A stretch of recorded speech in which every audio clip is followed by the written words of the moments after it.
Hello, അസ്സലാമലൈക്കും. ഇന്ന് നമ്മളിവിടെ തയ്യാറാക്കാൻ പോകുന്നത് അവിയലാണ്. തയ്യാറാക്കുന്ന വിധം: പച്ചക്കറികളൊക്കെ കഷ്ണങ്ങളാക്കി, ക്യാരറ്റ്, മുരിങ്ങാക്കായ്, ചേന, പയറ്, പടവലം, മത്തൻ, കുമ്പളം, പച്ചക്കായ ഉണ്ടെങ്കിൽ അതുകൂടി കഷ്ണങ്ങളാക്കി ചേർക്കണം. മഞ്ഞൾപ്പൊടി, മുളക് പൊടി, ഉപ്പ് ആവശ്യത്തിന്. അര ഗ്ലാസ് വെള്ളം മൂടി വെച്ച് വേവിക്കുക. ഉടഞ്ഞു പോകാതെ ഇളക്കുക. അരപ്പ് തയ്യാറാക്കാം.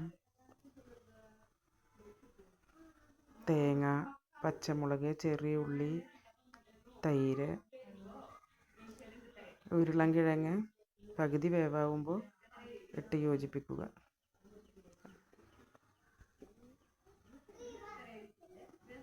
ഉടഞ്ഞു പോകാതെ ഇളക്കാം.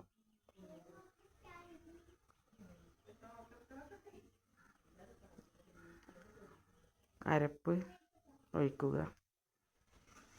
ഇളക്കി യോജിപ്പിക്കുക.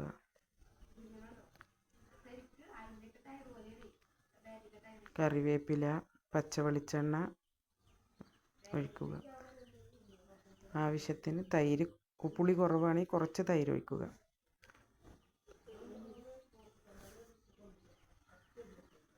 ഇഷ്ടപ്പെട്ട ലൈക്ക് ചെയ്യണേ, ഷെയർ ചെയ്യണേ, സബ്സ്ക്രൈബ് ചെയ്യണേ. ഇതുപോലെ എല്ലാവരും ഒന്ന് തയ്യാറാക്കി നോക്കൂ.